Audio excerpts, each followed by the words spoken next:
I'm Dave Cathy, the Food Dude. St. Patrick's Day right around the corner.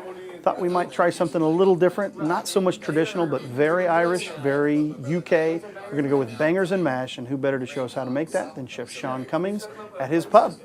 Hey, it's Sean Cummings here at Sean Cummings Irish Pub. Today we're going to learn how to make bangers and mash. Now, bangers and mash is traditionally a British sausage dish. I had it in London. It was good sometimes. Sometimes I got to be honest with you, it wasn't so good. Today we're going to make my version, which has actually a French gravy that goes along with it. It tastes absolutely fabulous. These are bangers. Bangers are like a fatty sausage to Americans. You think about the breakfast sausage that we have here. Theirs is spiced a little bit different. It has a little thyme and a little bit of mace mixed in usually, and a little bit of meal, which American sausage really doesn't. Just has meat and fat. It seems like it's like these could be done in 10 minutes or so. These are as thick as a bratwurst. Nothing's going to be done in 10 minutes. Now, while these are getting going, I'm going to turn down my heat, and this is really important, how low the heat's got to be, because these are going to take almost 20 minutes to cook. Now, the next thing we're going to do is start this absolutely wonderful onion gravy. Nothing really tricky to them. I just slice them nice and slow. We're going to get those in there, and the goal is to caramelize the onions. Now, caramelized onion means it's real dark brown, almost black. And I'm going to show you a little trick here in just a second of how to get it even a darker, creamier color than it is right now.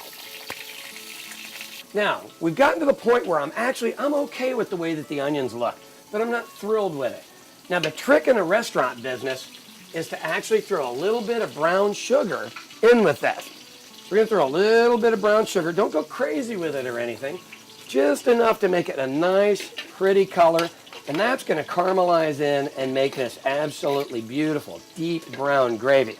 Now, as you can tell, the bangers are still cooking away. They're totally firm, so they're actually ready to go. I'm going to go ahead and put the bangers on real low just to keep them warm as we finish up this gravy that has lots of spices. Now, as we look at this, see that beautiful color? I mean, you just can't ask for anything more. We'll add a little bit of beef stock to this. And it's going to make some noise. That's all it's going to do. And this is going to make this beautiful gravy. I'm going to let that come up to a boil. And then we're going to add a little bit of cornstarch and water mix to this whole thing.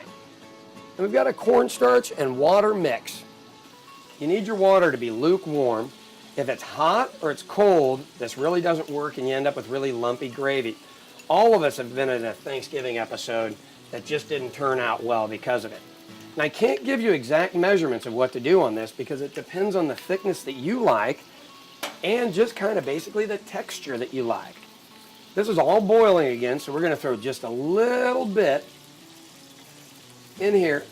And we're going to do a thing called tightening it up in the restaurant business, which means we just stir it and it'll start to thicken up all on its own. If you watch this gravy, it'll take just a couple of minutes. Bangers are ready to go. And while that stuff thickens up, I'm going to grab my bowl and we're going to work on a little bit of mashed potatoes, okay? Mashed potatoes, not really a tricky item. I boiled potatoes until they were soft. There really isn't much there to worry about. And then we are just going to mix them with a little bit of milk, butter, salt, and pepper. Now, this is going to look like I'm putting a ton of butter in here. Butter isn't going to hurt you every once in a while. It really isn't. Sorry. I've got a bit of salt and a little bit of pepper to give this some flavor. And when you want to salt these, nothing worse than kind of unsalted potatoes. They taste like mom forgot something. And a little bit of milk. And let's not go crazy on this whole thing because really the flavor is going to be from this fantastic gravy. And all I'm going to do is smash this stuff down. And eventually I will have mashed potatoes, hence the mash name on the whole thing. Now, to serve this, there's two ways to do it. You can do the ugly version or you can do the pretty version. We're going to push this into a pastry bag and make it look really attractive, and people will really actually want to eat it. Now, we'll get the rest of these mashed, and I'm going to throw them into a bag. Okay. Now, this is just a standard pastry bag, but it's got to be a pastry bag that can handle some heat. This one's got a burn mark on the other side because somebody didn't handle it real well. Now, we're just going to shoot this down here in the middle. They don't have to look gorgeous, but I want to predict where they're going to go. That is my shot over there to the side. That's my goal, is just to figure out where it's going to go, and then we're going to make it look beautiful from there. Now, you've got your sausages. Lovely, beautiful sausages. One goes on one side and one goes in the middle. And our gravy, there's two ways to do the gravy. You can throw the gravy in a bowl on the side, or you can just throw it over the whole dish, which is absolutely divine. That is your lesson in bangers and mash. Now, what I'd like to explain one more thing before we go. Some of the bangers in England are about the size of my finger, like a breakfast sausage in America, and you might get 6 or 7 of them in a dish like this. And this is just late night bar food. Almost every London pub is going to have this. They're going to have different varieties. Sometimes the gravy is going to be like a parsley gravy, which I have to be honest with you, almost disgusting. But the ones that really care will make an excellent gravy, and your dinner will be great. So thanks again. Happy St. Patrick's Day, bangers and mash.